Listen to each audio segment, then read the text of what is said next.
I'm Becky Johnson. And I'm Laura Black. Welcome to the Social You podcast. Oh, we This got fun things today, don't we? Oh yeah, we're going to talk about our personal social media. Does it exist? How does it exist? What does it look like? How is it different from what we do for clients? It may or may not surprise you. I don't know. Mine and yours are very different, but also Mhm. I feel like they're both very different from how we do our clients. Yeah, totally agree. It's kind of like I used to do hair, and I would always do the hair for my clients, like, super beautiful and wonderful, and then I would come in with, like, a messy ponytail looking like a dumpster fire because I spent all day fixing hair, and the last thing I wanted to do in my free time was fix hair. So, Well, like, I never exactly. would fix my own hair, and I kinda feel like sometimes that's how we are with our social media. Well, what's that saying that's like, the cobbler's children don't have shoes, or something like that. I can't remember how it exactly goes, but it consumes us so much that in your time off, you just don't want to think about it. Or you want to go totally fun. I mean, there's that side of it too. Yes, you have a, social media account for your dog. I do. I do. I have a 18-month-old Vizsla, and she's super high energy and super hilarious. And my daughter suggested it. So, of course, I was like, sure. But she went to college. So we're stuck with the dog documenting. So I'm not as consistent as I would be for a client. But if we have something fun, I try to throw something out there. So it's just fun, pure fun. Yeah, I think that's one of the biggest differences is just consistency. We are on such a tight schedule for our clients, Mhm. and with our personal social media, it's just like when we feel like it. Right.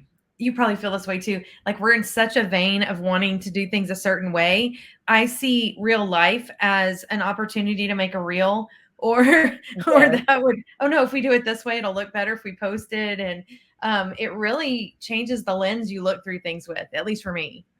So that is funny that you mentioned that. Last night, I went out to serve with a group that I serve the community with, and literally I took 4 like 5-second video clips because I was thinking I'm gonna put these together and make a little montage reel when I get home. No, truth, truth. We have a vacation Bible school going on, and I was helping the lady decorate this weekend. Boy, before I left, I had video for B-roll. Sorry, Caryn. Right, we're not making the B-roll for Social You, but we're definitely making it for our personal lives. Whether I use it or not, I've got it. So another thing is I don't worry about what my grid looks like at all. Like, I want my pictures to be nice. I'm not gonna post garbage picture, but I don't care if there's any sort of order or anything on my grid. And that's okay. And I think it could easily go the other way as this is my fun one. So I'm going to make it how I want it. And I do want the grid to look cool. I mean, it's just, you can use that creativity any way you want. And I think that's nice to have the flexibility there. And I like to experiment a little bit on mine. Like I'll try to do different things that I don't want to accidentally jack up a client's stuff. So I'll mess with mine a little bit. That is a good point. There have been things I have experimented on my social media before doing it for a client to make sure that it's something that will work. Or like when Threads came out, I tried Threads as myself without putting any clients on Threads just to see what it was about. Personal accounts are kind of fun, and I guess I'm pickier about my personal accounts. I sometimes I get irritated. Like I don't love Facebook, and I really like Instagram the best. But if somebody tags me on something on Facebook and then it's on my page, and that bugs me. Like I want it to be the way I want it to be, and the pictures I want them to be, and I don't like to get tagged. On my Facebook, I have it where I have to approve tags to show up on my page. You Yeah, can I do need to change mine. I thought I had it that way, but I guess not. Again, not real focused on my own account. right.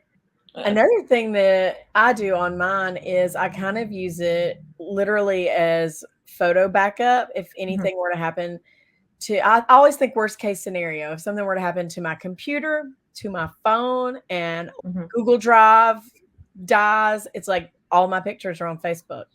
Well, I had to pull him for a slideshow for one of my kids, and all my stuff is locked down. I don't keep it just public to anybody.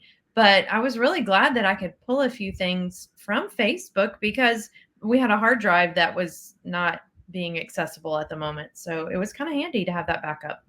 And I do keep all of my old pictures on a hard drive, but when I want to go find a photo to show somebody something I'm talking about that happened 5 years ago, I don't wanna have to go, like, grab my hard drive and connect it to my computer and find this picture. They'll never see it. Like, I'll never do that work. Those hard drives will probably never be opened again. Those are for my children to have after I am gone. And then So they'll be like, "How do we use this?" right. Yeah, I don't understand those. I mean, I do, and I think it's a great thing, but it just becomes a brick that's sitting in my office, and I don't know that I even want to deal with that.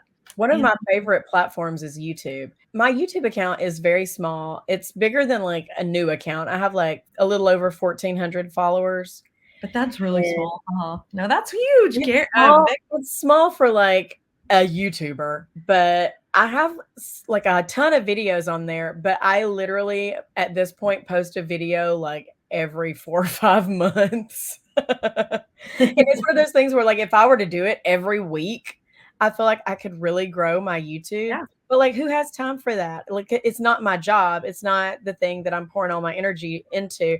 So, like, I don't have time for my own self to put out a quality video once a week. Because man, video editing is so time consuming. That's the last thing I want to do for fun. Speaking of video editing, this is a video podcast today. So if you are listening to the podcast and you want to see it, you can actually access the video to this one on our YouTube channel. So check it out. What's your favorite platform personally to be on for yourself? Instagram. I also like the Instagram, and I'm like weird sometimes when it comes to where I post things. We talk about posting some things on Facebook, some things on Instagram.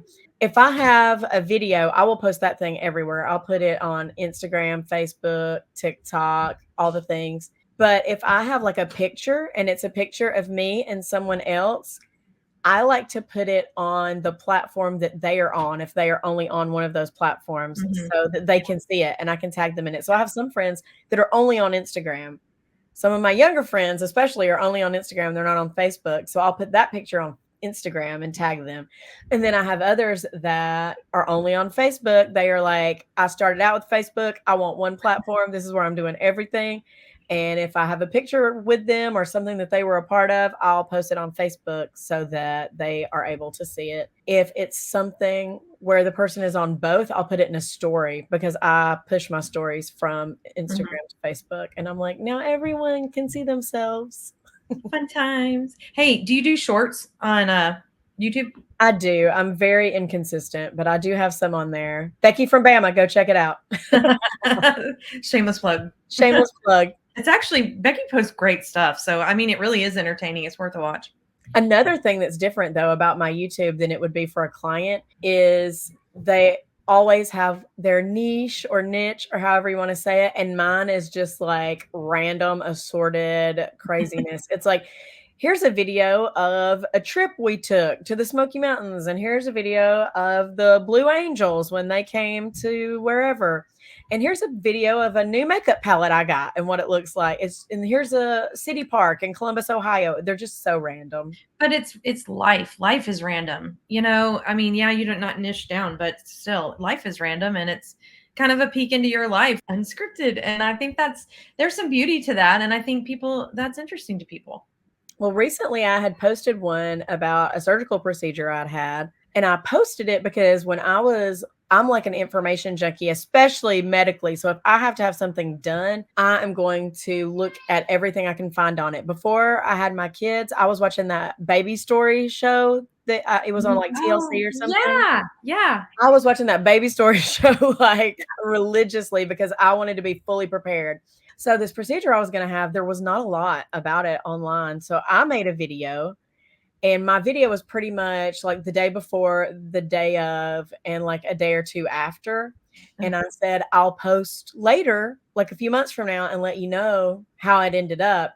And then a few days ago, I got a comment on that video because I had not made how it ended up video. And it's been like 8 months.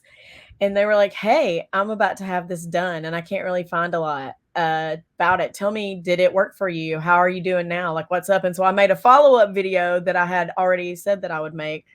and was able to share it with that person. So that's one of the cool things too, is Definitely. it is sharing your life, but there's some things where like it's things people don't talk about and you want to know about it. So put it Yeah, out and if there. it helps one person, that's nice. I like And that. one thing too, and I'm sure you do this, if I'm posting a picture, say, like I love my kids are beautiful. I love to post my children because they're beautiful. And I do have it set up where like only my friends can see my Facebook and stuff like that. But even still, if I post a picture of my kids and say it's the first day of school and it's a picture of them and they're standing in front of the school, I will go in there and I will blur out everything or put like Mhm, boxes over everything so you can't see where my kid goes to school. mhm, And I'll do it close up enough where you can't get a good idea of like what the building looks like so people can't randomly find my children. mhm. Yeah, I think you have to be smart and be safe, especially in this day and age, and we all wanna think the world is great everywhere, but there's a lot of bad in it too, and, I mean, we've talked about the scary side previously, and it's just not worth it. And my kids, the older they get, the less you're gonna see them because it used to be just the sweet back to school pictures and stuff like that, but now I do try to ask and make sure they're okay with it. So you're not gonna see a whole lot of my big kids now because they don't want it there, and that's okay. I respect that. That's okay. One of the only things that bothers me about that is that out of all of my children, I only have one, we talked about her last time, one that doesn't ever want me to post pictures. So literally people that know us and know our family, it just looks like I don't like her. It looks like I don't like her as much as the rest of the family. Cause like here's all these pictures of the littles, because the littles love having their picture made. And then here's pictures of this teenager, and they're doing all the things, but where is she?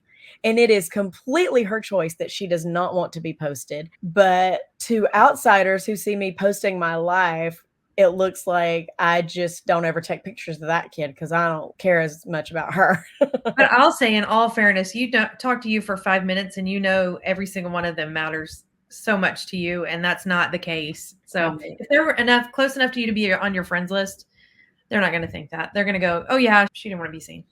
and every once in a while, I'll post a picture where she's like covering her face like I'm the paparazzi. And I'll be like, "This is the kind of pictures I get. This is why I don't take her picture. This is what Yeah. she does." Yeah. And if I want her face in a picture, I have to promise that it's not going anywhere, and I Mhm. will not break my promises to her. Yes, I get a whole lot of, "Who are you gonna send that to?" Oh, yeah. And then you have the little kids that are like, "Take my picture. Send it to Caryn." So Caryn, like, randomly just gets pictures of my children that they have begged me to send her.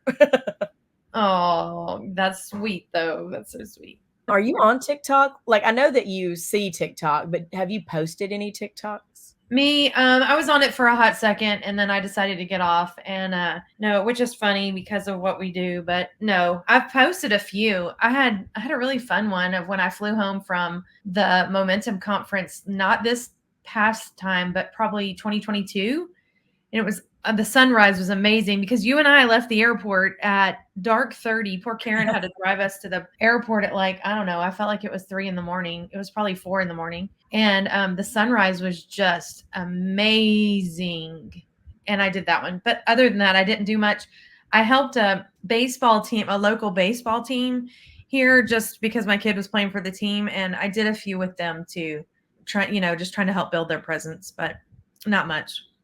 I do love travel videos. They're my favorite ones Mhm. to make. If So I'm fun. going somewhere, I love to show the plane ride, and I don't know, I'm obsessed with taking videos out the plane window. I think Yes, they're me just too. super cool, and I love to just show little glimpses of all the places that I went so Mhm. that other people can see what those places are like. When we were getting ready to move to Ohio from Alabama, I watched so many YouTube videos about Columbus, Ohio, because Mhm. that was the best way for me to see what it was really like. I mean, you can go to like the Columbus, Ohio website, but all you're gonna get is the sugar coated, this is the best stuff. If you Yep. wanna see what it's really like, you go and watch all these people's YouTube videos. And there were some videos that were even like driving through the most dangerous part of Columbus at 12 o'clock at night, like there were Wow. all kind of videos, and I felt like they gave me a good idea of what I was getting into. Yeah. And then also I had an idea in my head when I moved here of some places I wanted to go because there were Mhm. things on there that I thought looked so cool that I was like, I have to go see that when I move there. Yeah, no shade to like TripAdvisor and all that, but I don't usually get what I want there. I don't Mhm. feel like it's quite the truest picture of the places I go. And the other thing I do on my own personal social is if I travel, I don't post until I get back. I don't want people to know nobody's home. I feel like it's a safety thing, but that's just me. I will do it sometimes, but only if there are still people at my house. Yes. Oh yeah, yeah, exactly. Like if I'm traveling alone Uh, or if Robbie and I go somewhere, but the 20-year-old and the 19-year-old are here, then I might post about it. But if the house is empty, nope. you will not know about it. And if you did try to break in my house, listen, my neighbors, Charles and Sally, they will not let you do that. That's awesome. I Always great to have good neighbors. I have some amazing neighbors too. I have cool neighbors. They are porch sitters, so they will see you. Even better. One of my neighbors is a cop who works third shift, and he comes in the middle of the night, and I love that. He checks if your garage door's up, he'll come shut it, like, I mean, he's awesome. He knows which cars go where, and anyway, he's a fabulous neighbor. I used to live next door to a police officer, and it was great for safety, but terrible if my dog ever got out of the fence. Uh, 'Cause then not only do I have a neighbor that's annoyed with me bringing my dog back to me, but also threatening me with a ticket if my dog gets out again. uh, and you have a tiny dog, that's hilarious. Yeah, super ferocious. Yeah, really? No. Okay, like, mine's kinda big, but she would, lick you to death. Your dog, from the Insta, I can tell, looks so friendly. She thinks everybody comes to see her and it's her best friend, and she doesn't bark. She only take that back. She only barks at squirrels and raccoons. She don't like raccoons either. Instead of a doghouse, we have this, like, huge barn in our backyard. A third of it is blocked off with chicken wire, and the people that lived here before us had chickens. And it's like this huge area that they had their chickens in, and so we use that as the doghouse because 'cause it's got the little chicken door with the Perfect. little ramp, where he can go in and out. I And can picture so him prancing up the little ramp. he has this entire, like, chicken coop that's giant, that's, like, inside a barn, and he's rotten. That's so funny. So I have another friend. He shared a post on Facebook, and it was this old shell of a vintage VW Beetle bug, and there's a doggy door cut into part of it, and the inside is all taken out, and like you can use the trunk for storage of like food and stuff, but it's like a doghouse. It's so cute. Oh my goodness! I was like, if I had room, that's just super cute. That is It adorable. was red. So cute.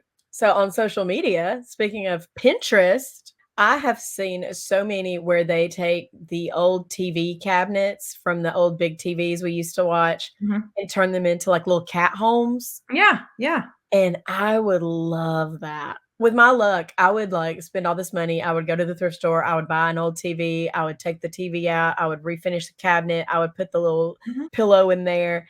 And then my cats would never use it. Yeah. That's what You would happen, and they there's would just sit in a box in the floor. Well, there's also a trend where they take those old tacky, side tables, like, from the '70s and '80s that were, like, octagonal and, all those, and turn those into dog bed, side table kinda deals. So, hey, that makes me think, do you do Pinterest personally? Like, do you actively do Pinterest? I do, and I will tell you what I mainly use it for. It is completely self-serving. I don't use it as much anymore to, like, look for cool stuff, Mhm. but I have a Amazon influencer storefront, and Uh-huh. so if you have one of those, you can go pin stuff from your storefront, your links, to your Pinterest so that if somebody clicks on it and goes to your link and buys it, then you get the credit for it. But you do have to, if you do this, you do have to let them know that it is an ad, you are an affiliate, you are getting money. Like you have to somehow, you don't have to do like all three of those, but at some point in the description, you have to put that you're an affiliate. Very cool. I will say I only do things in my storefront that are things that I actually like. So I don't put just random expensive things in there to try to get people to buy them and earn commission. Like if it's in there, either I own it and like it, or someone that I trust very much has told me that they own it and love it. And so that's how things get put in there. Which is another thing I get to do with my personal is the Amazon influencer storefront, because it's not for businesses, it's for individuals. It's for influence. Like you can be a business and be a Amazon affiliate, but you don't get the influencer storefront unless you are, in quotes, an influencer, because I am obviously not an influencer. Whatever. They look at how many people follow you on your platforms, and it doesn't have to be a lot, because honestly, like I said, I don't have a lot, but they more look at engagement. So if your engagement is high, then they're like, well, the people that do look at it actually look at it, the people that follow you actually are paying attention to what you post. So if you have high engagement, and I would say probably more than 1,000 followers on a single platform, you should apply. Pretty cool.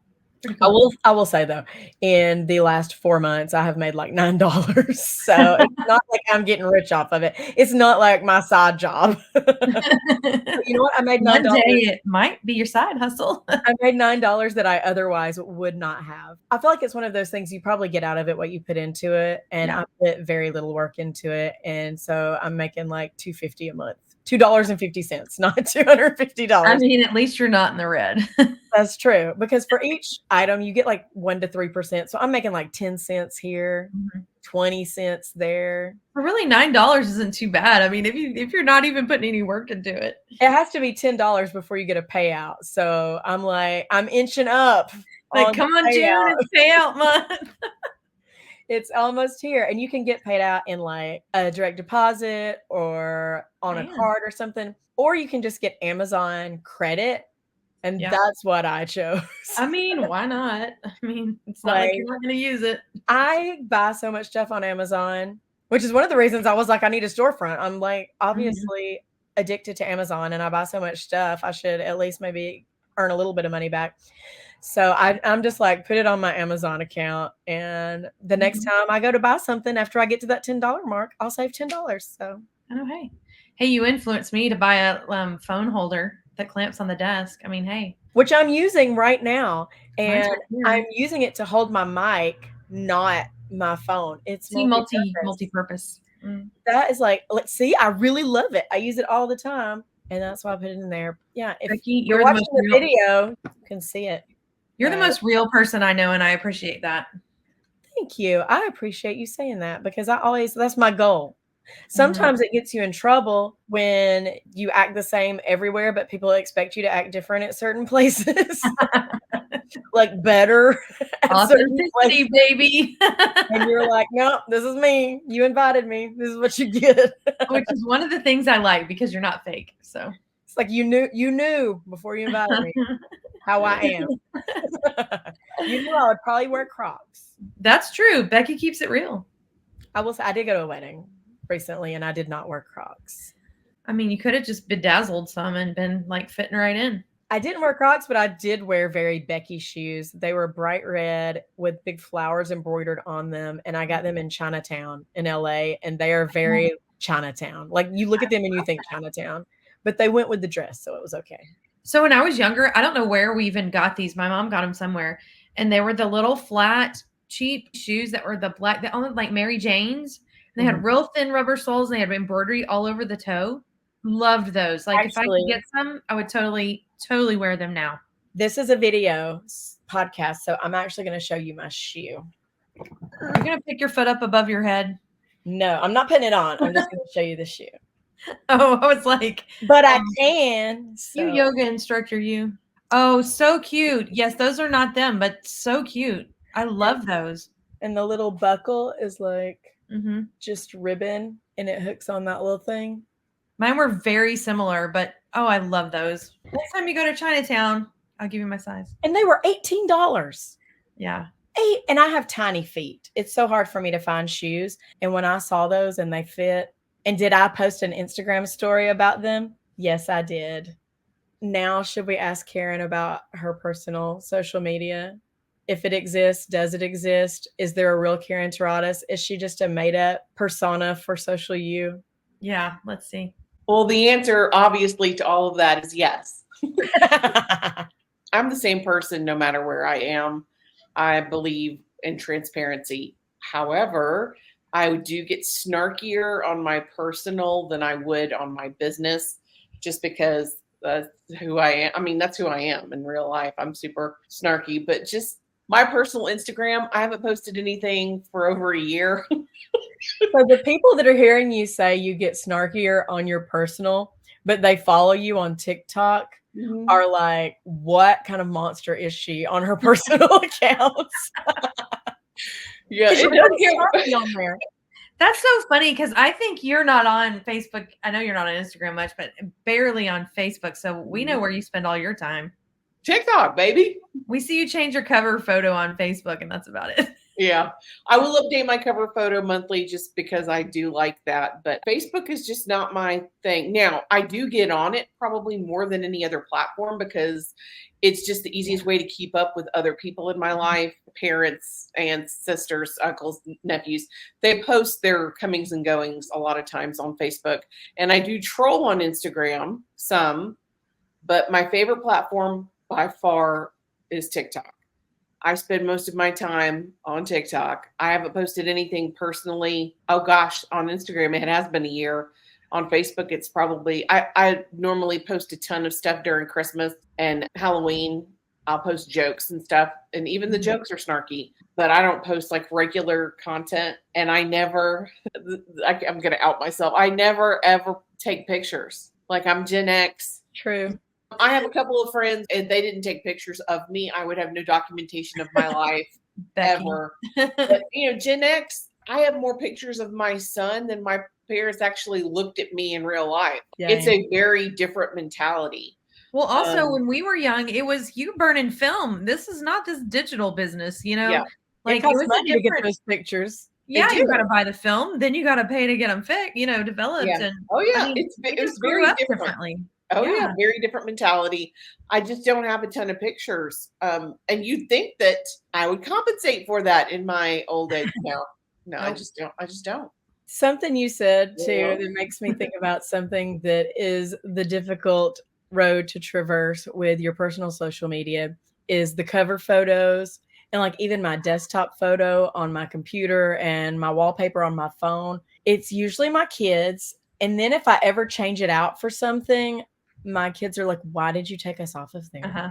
Why are you mad at me? Do you still love us? Why is my face no longer your Facebook cover photo? And it's like, I'm literally just saying Merry Christmas for like 2 weeks. And like, you're going to be back up there. I promise. Well, so someone who speaks regularly and has my laptop regularly hooked up to slides and projections, I don't ever have any kind of screen saver on my laptop that I wouldn't be embarrassed for the whole world to see because the whole world is going to see it. Well, I mean, we Zoom so much or StreamYard, like today, love us some StreamYard. Yeah. This future broadcast is going to be brought to you by StreamYard. Affiliate link in our description. Affiliate link in description. We ride hard for StreamYard, y'all. We love us some StreamYard, but periodically you got to share your screen and you don't want to be caught unawares. Correct. Would you say a still shot from an anime as your desktop wallpaper would be embarrassing or not embarrassing? Well, you don't want anybody to like prejudge you before you even start your presentation. I just keep it generic for that specific reason. Because they might think I'm way cooler than I am if they see I've got the Jujutsu Kaisen background, which I totally don't have.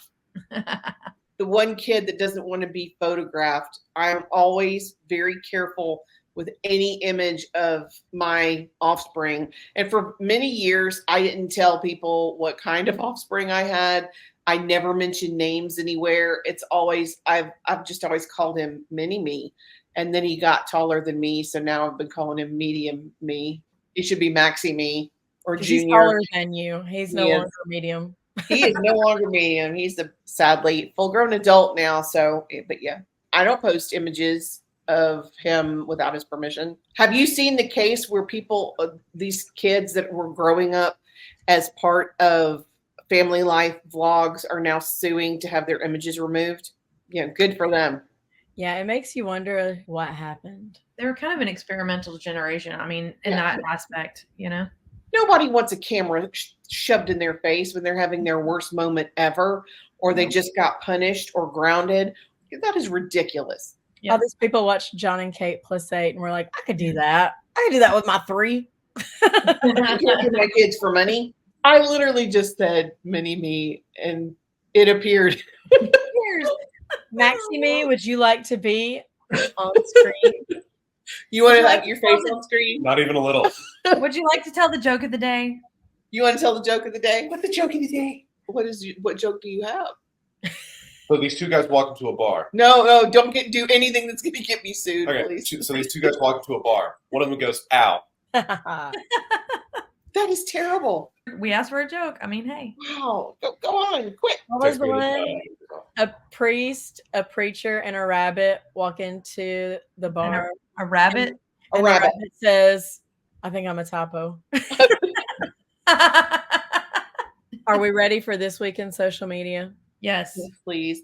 I wanted to talk about the dumpster fire that is Jojo Siwa right now. And listen, I don't want to be mean because she has been in the public eye, like these kids that we talked about, from a very young age. She does not know how to be a normal person, a normal adult. She doesn't know what it's like to live without a camera in her face. And that is becoming more and more obvious. Uh-huh. And I feel like we talk about social media things on here, obviously, as social media managers. And I feel like we are just watching her destroy her career in real time on social media. Well, she wants to be edgy. She wants to break out of the little kid persona that she's had because she was a little kid. She grew up people growing up on it. Yeah. So she's trying to change that. And, I get that. Julie Andrews doesn't want to be Mary Poppins forever. I get it. You want to change, but she's not doing it well. No, not at all. That Karma song it's okay, I guess. It's a little catchy. I'll give her that. Okay, it is a little catchy. But the video for someone who grew up dancing, none of her movements are on the beat. I find that deeply disturbing. It looked comical, like the dancing was comical to me. It's super angry and exaggerated and not in time with the music. It was just awkward. And I'm like, you're a dance person. I was expecting different, better. I don't know. Not that. I wasn't was that intentionally bad? I don't think so. So I don't follow her. I'm probably the least informed out of all of us. And I just went down the rabbit hole looking at all the stuff. And holy cow, she's struggling. She has this edgy new look. And she basically looks like Gene Simmons. I'm like, it's not new. But literally, before her edgy look, her look was to have rhinestones and stuff all over her face and shapes. And now they're just black. It's still the same thing. Putting on black leather pants and putting makeup on that looks like Gene Simmons does not make you trendy. It makes you struggling. I mean, it's just And some of the things that she has said. First of all, with the Karma song, talking about how it's about her past relationships and all this, and then you find out that she didn't even write it. It was actually released by someone else. Someone else, and she took it. Yes. And so then that makes her look bad.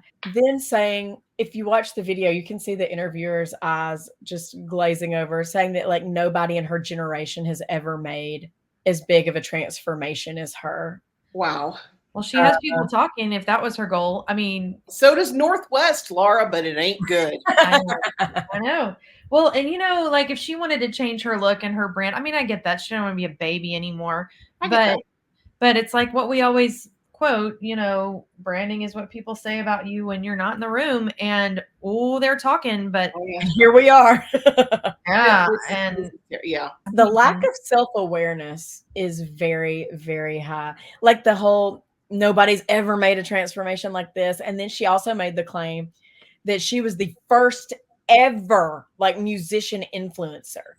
There had been musicians before that had big social media followings, and there had been influencers that had tried music, but she is the first ever that is equal musician influencer. Darling. No, you're not. Brittany walked so that you could run. How can you even be how can you be so just There's a Incredibly reason messed up. people say Beyonce's internet. Right. How could she? Oh wow. She's in a downward spiral. I mean, it's hard to watch. She really Yeah. is kind of a train wreck. Did you see the Epcot? The Yes. Epcot for her birthday, she did like the drinking through the countries. And this is what I saw a lot of people posting. I watched a lot of reaction videos about it. Mhm. And people are like, in every video, her cup is full. Whatever country she's in, she's got a full cup and she takes a little bitty sip and nothing ever goes down. And sure, she could have just shown like the first sip in every country. But what most people think happened is that she just barely sipped out of each country and is pretending to be drunk to be edgy for this new edgy transformation, because her drunk looks like when little kids drink sparkling grape juice on New Year's and pretend to be drunk. It was so over the top and so not realistic that people are like, that is not. And to try to be edgy by being drunk, first of all, is not very smart. But to try to be edgy by pretending to be drunk is maybe the least edgy thing I can think of. It's that whole telling people you're an anarchist proves you're not an anarchist. It's very catch-22, but she's struggling. She's spiraling. My dad used to always say all the people he ever saw that drew like the anarchy symbols on their notebooks and stuff wouldn't last 5 minutes in actual anarchy. Yeah. They'd be the first to go. Yeah. If the purge happens, they're going down. Yeah, so that's a train wreck. And I feel sorry for her because of what a messed up past she has had. And so I am really rooting for her. I am rooting for her to gain self-awareness through this, maybe learn some important lessons about being humble. A little humility goes a long way. Oh, and hopefully she will be hit able her like a train, yeah. because the humility is not there right now. Well, much the same as the Kardashian parents. She didn't choose this. Her parents or guardian put her in front of a camera to be tortured by a dance instructor on national TV. That cannot be healthy for your long-term emotional development. And all of these people who were coming for Northwest in the Lion King performance, that kid didn't choose that. Those parents did that to that poor kid. Yeah. So, again, let me go back to my previous statement of if you have to have your kid in your social media, you don't need social media. Yeah. And I'm not against like child actors. We would not ever be able to have movies or TV shows that show real life without them. But when you sacrifice your child's well-being and their mental health on the altar of stardom, then it's gone too far. Those children that are doing those things, their parents need to try to make their lives as normal as they possibly can, even though it's obviously not going to be normal. But like Bill Gates' kids, not going to be normal either, but as normal as you can possibly make it and not put things out there that make your kid look bad.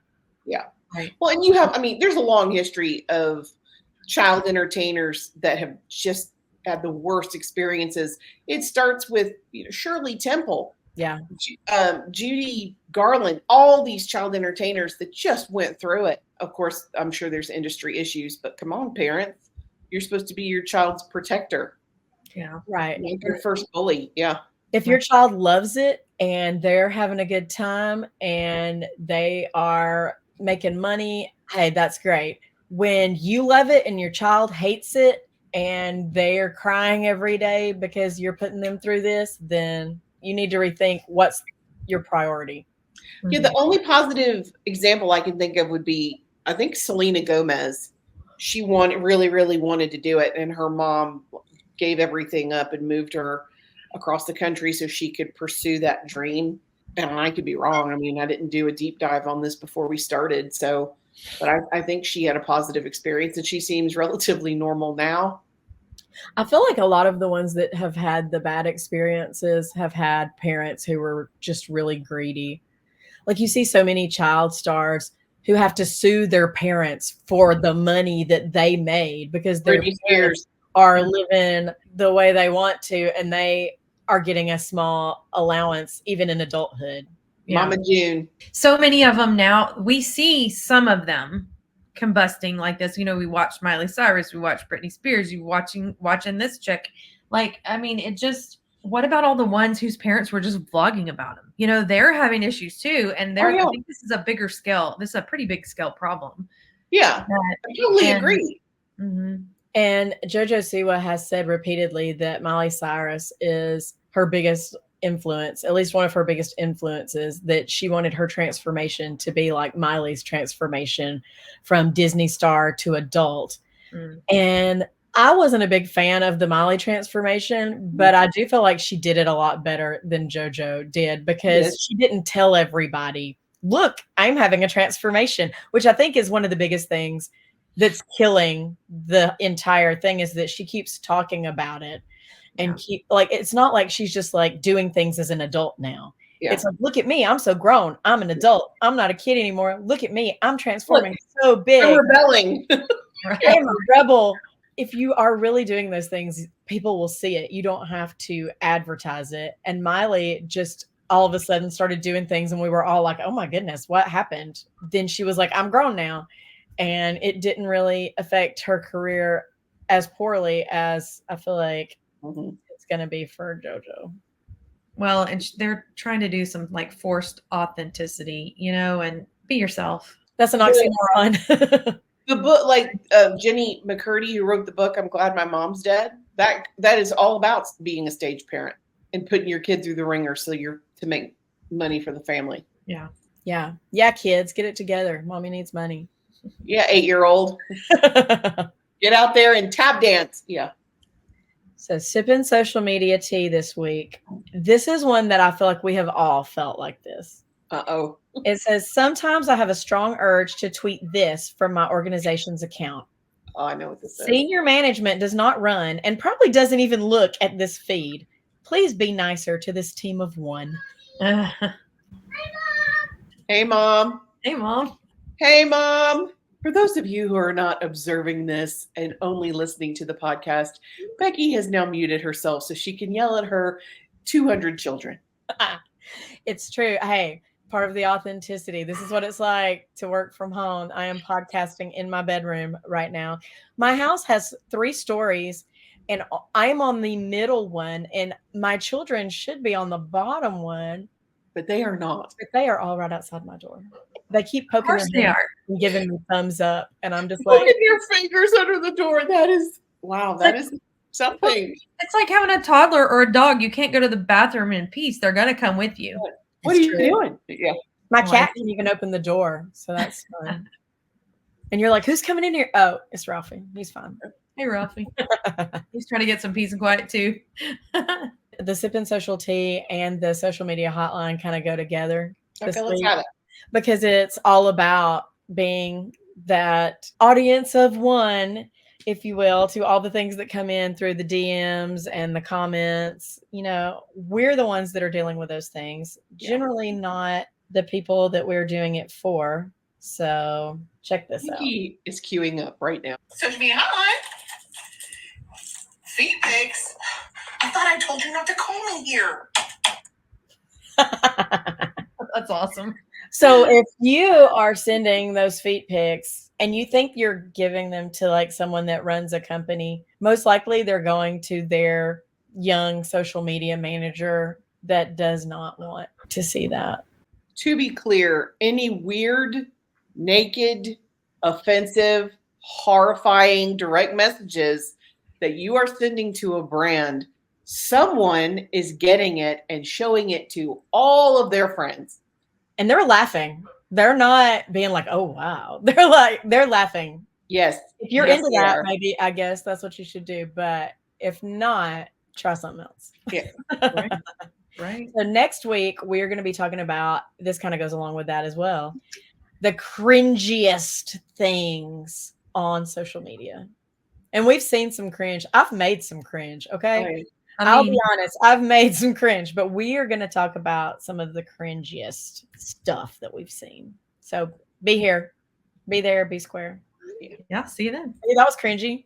When we were talking about changing your image, I'm like, the Fonz never had to tell people he was cool. And I thought, I can't say that. That's horrifying. But it's true. It is true. It is true.